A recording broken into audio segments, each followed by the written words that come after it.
Supreme court ने फैसल बावडा की press conference पर अज खुद नोटिस ले लिया। जराये के मुताबिक चीफ जस्टिस काजी फाइज ईसा की सरबराही में 3 रुकनी बेंच कल समाअत करेगा।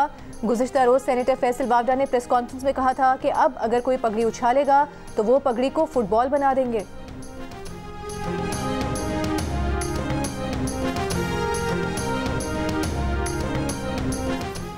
इमरान खान वीडियो लिंक पर सुप्रीम कोर्ट में पेश। वायरल तस्वीर बनाने वाले को पकड़ने के लिए सुप्रीम कोर्ट इंतजामिया सरगर्म। सीसीटीवी वीडियो की जांच शुरू और अदालत की बानी पीटीआई को अगली समाअत पर भी वीडियो लिंक पर पेश होने की हिदायत। नैब तरमीम के खिलाफ केस में चीफ जस्टिस ने रिमार्क्स दिए कि ऑर्डिनेंस लाने हैं तो फिर पार्लियामेंट को बंद कर दें। ऑर्डिनेंस के जरिए आप एक शख्स की मर्जी को पूरी कौम पर थोप देते हैं। क्या ऐसा करना जमहूरियत के खिलाफ नहीं?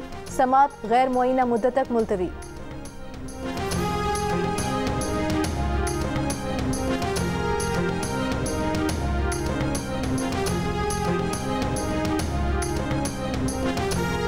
वज़ीर आज़म शहबाज शरीफ का नीलम झेलम मंसूबे का दौरा। कहा, नीलम झेलम प्रोजेक्ट में खराबी की वजूहात और जिम्मेदारान का तयन किया जाना चाहिए। इससे बड़ी क्या बदकिस्मती हो सकती है कि अरबों डॉलर खर्च किए जाएं और डिज़ाइन में फॉल्ट आ जाए। मंसूबों में ताख़ीर कौम के साथ ज़्यादती है। सस्ती बिजली के फ़रोग़ के लिए इक़दाम कर रहे हैं।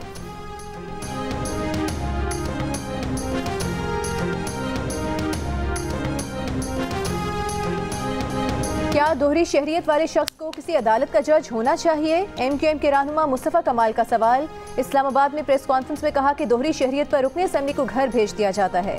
नवाज शरीफ को इकामा रखने और बेटे से तनख्वाह ना लेने पर नाअहल किया गया। मुतालबा किया कि तमाम इदारों में दोहरी शहरियत के कानून पर अमल होना चाहिए। जब तक इंसाफ नहीं मिलेगा उस वक्त तक मुल्क तरक्की नहीं कर सकता। तासुर दिया जा रहा है कि अदलिया और फौज के दरमियान जंग चल रही है। किसी चीज़ ने हमें जोड़ रखा है तो वो हमारी फौज है।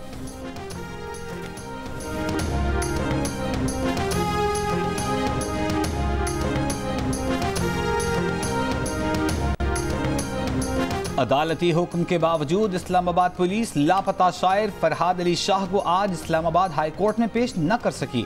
पुलिस हुक्काम ने अदालत को बताया कि घर के बाहर से अगवाकार ले गए। बड़ी गाड़ी थी जो पीछे से ओपन थी। इस पर जस्टिस मोहसिन अख्तर कियानी ने रिमार्क्स दिए कि बात डाले वाली ही है। SSP ऑपरेशंस ने कहा जियो फेंसिंग हो गई है, मौके से फिंगरप्रिंट्स भी ले लिए गए हैं।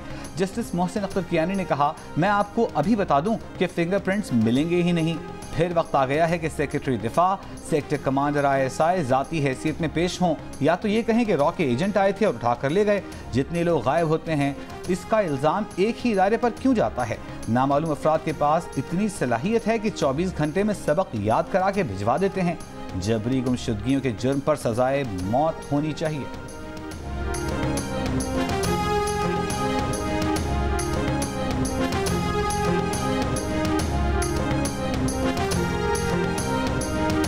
तहरीक चलाने वाले में ऐसे लोग, ऐसे अफराद थे जो अपने जायज़ मुतालबात के लिए जमहूरी अंदाज में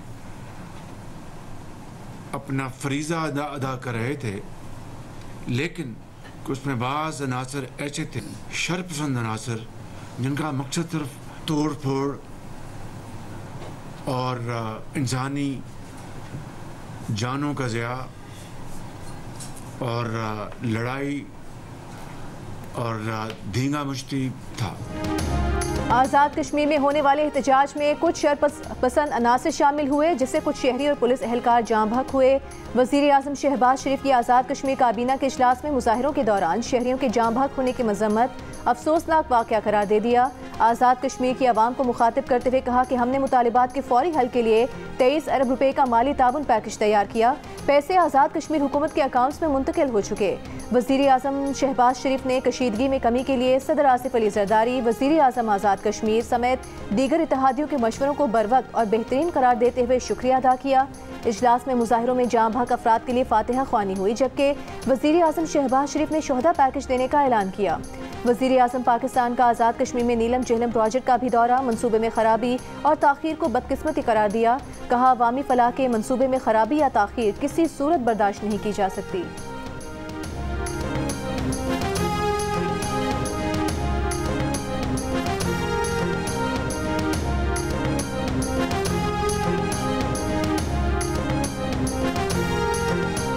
जितने भी MNAs हैं, MPs हैं, बड़ी ही आजिज़ी से अर्ज करती हूँ कि पुलिस वालों की सिफारिशें करना छोड़ दें कि इसको वहाँ पोस्टिंग कर दो, इसकी यहाँ पोस्टिंग कर दो। जब सियासी बुनियादों पर पुलिस की पोस्टिंग होंगी तो पुलिस परफॉर्म नहीं कर सकती।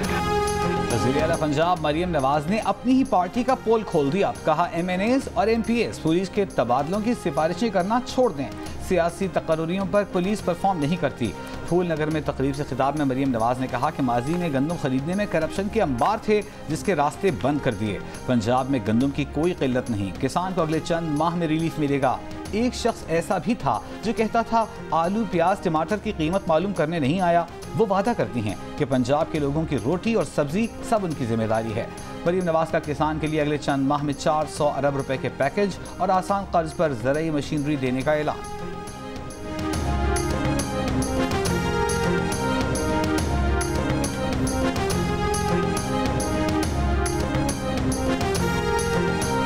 कल से लोड शेडिंग अगर ठीक ना हुई तो कल प्रेस में चीफ जाके ऑफिस जाके फिर मैं आपके ये सारे के सारे ग्रिड, मैं आपके सारे के सारा सिस्टम टेक ओवर करूंगा, अपने सूबे की हुकूमत को दूंगा। मेरे सूबे के लोग बैठेंगे और जो बटन आपके हाथ में आया हुआ है सदा देने के लिए आन और आपका, ये मेरे हाथ में आएगा। फिर मैं देखता हूं कि आप मुझे कैसे दे देंगे। वज़ीर आला की धमकी काम कर गई। पेशावर इलेक्ट्रिक कंपनी के चीफ इंजीनियर ने गैर एलानी या इजाफी लोड शेडिंग ना करने की हिदायत कर दी। लाइन लॉसेस को कम करने के लिए ऑपरेशंस मजीद तेज करने की भी हिदायत। अली अमीन गंडापुर और पेस्को हुकाम की आज मुलाकात भी मुतवक्के। वज़ीर आला KP अली अमीन और पेस्को चीफ एग्जीक्यूटिव की मुलाकात, चीफ सेक्रेटरी और IG भी शरीक। अली अमीन गंडापुर ने गुज़िश्ता रोज़ पेशावर इलेक्ट्रिक पर कब्जा करने की धमकी देते हुए कहा था कि लोड शेडिंग कम ना हुई तो पेस्को पर कब्जा करके लोड शेडिंग शेड्यूल वो खुद बनाएंगे।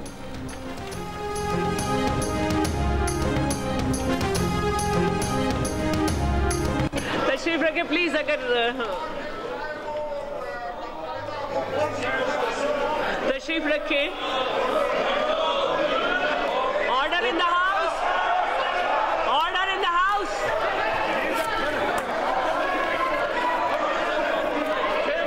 नहीं, ये तरीका नहीं है कि आप इस तरह करें। वो क्या है?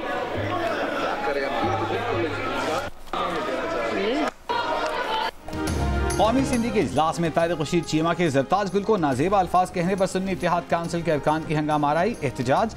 सुन्नी इत्तेहाद काउंसिल ने तारिक रशीद चीमा की तकरीर के दौरान एहतजाज किया, जिसके बाद तारिक रशीद चीमा ने जरताज गुल की नशिस्त पर जाकर नाजेबा अल्फाज कहे, जिस पर सुन्नी इत्तेहाद काउंसिल के अरकान गुस्से में आकर तारिक रशीद चीमा की तरफ लपके। तारिक रशीद चीमा को आगा रफीउल्लाह ऐवान से बाहर ले गए। कौमी सिंधी का इजलास कल तक मुलतवी।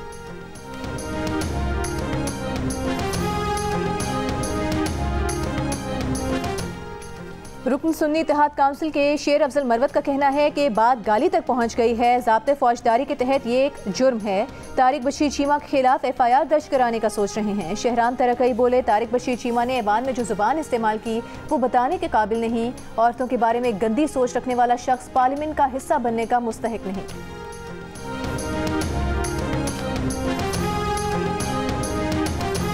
पाकिस्तान लिटरेचर फेस्टिवल कोयटा में माहिरा खान शुरका से नाराज हुई, फिर मान भी गईं। बाद में अपनी फिल्म मौला जट का डायलॉग बोलकर सामीन की फरमाइश पूरी कर दी।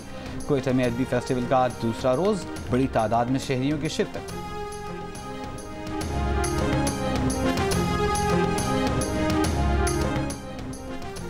कोयटा लिटरेरी फेस्टिवल में किसी एक फर्द की जानिब से अदाकारा माहिरा खान से बदतमीजी किए जाने पर वज़ीर आला बलोचिस्तान ने माहिरा खान से माफ़ी मांग ली। इवेंट के इख्तितामी तकरीब से खिताब में कहा कि वो माहिरा खान से बदतमीजी की मजम्मत करते हैं।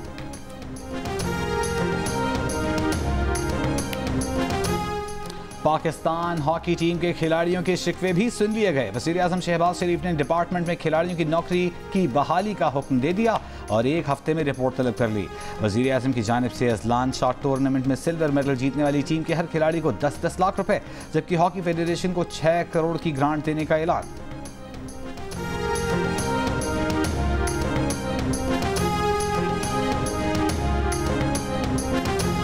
शफात साहब का भी शुक्रिया अदा करता हूँ कि उन्होंने हम सब पर आज उन्होंने मेहरबानी की है और समझ लीजिए कि हम पर तरस खाया उन्होंने, वगरना मैं इनके हाथों मैं ज़ख्मी एक दफ़ा हुआ था और जब मैंने इनको देखा तो मैंने कहा मैं कहाँ आ गया हूँ। तो शफात साहब आपकी मेहरबानी मगर आपने कुछ चुटकुला नहीं सुनाया, आए यहाँ पर चुटकुला सुनाया। बहुत मुश्किल कर दिया सर आपने। तो मैं सर आपने जो बात कर दी मैं उसी को आगे बढ़ा देता हूँ। और राणा साहब, आपको 1 हफ्ते का टाइम है।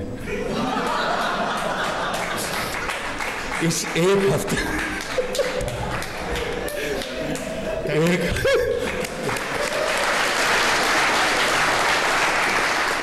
बड़े अच्छे काम को नहीं किया तो अच्छी बात।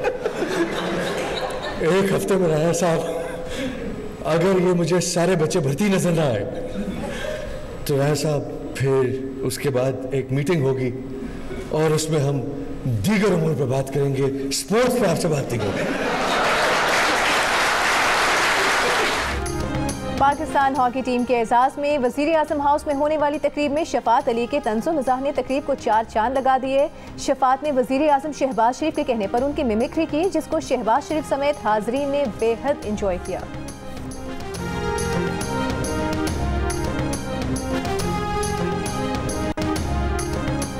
वज़ीर ख़ारिजा इसहाक़ डार की बीजिंग में चीनी वज़ीर ख़जाना से मुलाकात। पाक चीन मालियाती और बैंकिंग ताउन को सराहा। माली इस्तेहकाम मजबूत बनाने की कोशिशों में पाकिस्तान की हिमायत जारी रखने का इरादा। तर्जुमान दफ्तर ख़ारिजा के मुताबिक इसहाक़ डार ने चीन से सरमायाकारी से मुताल्लिक़ चंद तरजीही शोबों की निशानदही की, जिनमें ज़राअत, IT, कानकनी, मादनियात और काबिल तजदीद तवानाई शामिल हैं।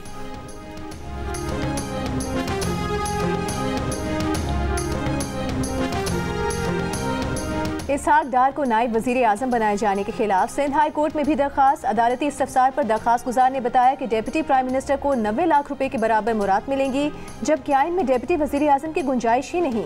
इस पर chief justice Sindh high court ने रिमार्क्स दिए कि वज़ीर आज़म ने इसलिए रखा है कि अगर उनका तख्ता उल्टा जाए तो पीछे मामला देखने वाला हो। आजकल वैसे भी इस तरह के खदशात तो हैं।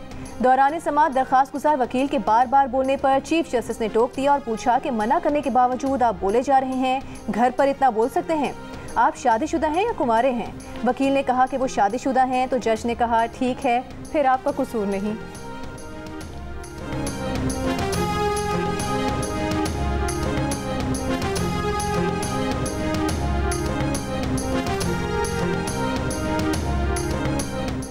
लाहौर हाई कोर्ट में इसहाक़ डार की बतौर नायब वज़ीर आज़म तकर्री के खिलाफ दायर दरखास्त नाकाबिल समाअत करार देकर खारिज कर दी गई।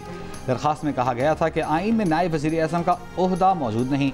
अदालत इसहाक़ डार की बतौर नायब वज़ीर आज़म तकर्री कलअदम करार दे।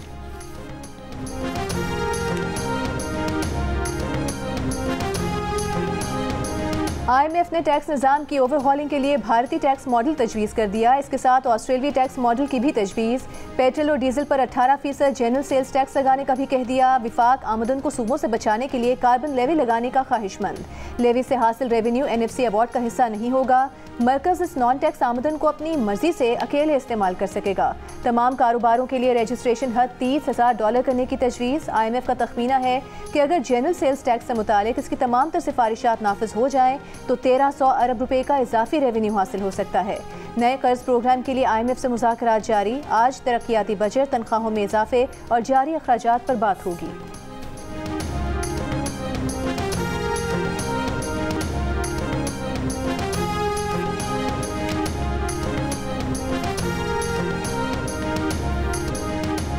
और कौमी असम्बली में तल्ख कलामी पर तारिक बशीर चीमा ने जरताज गुल से माफ़ी मांग ली। ज़राए के मुताबिक जरताज गुल ने तारिक बशीर चीमा की माफ़ी कबूल कर ली। स्पीकर कौमी असम्बली अयाज सादिक ने मामला ख़त्म कराया।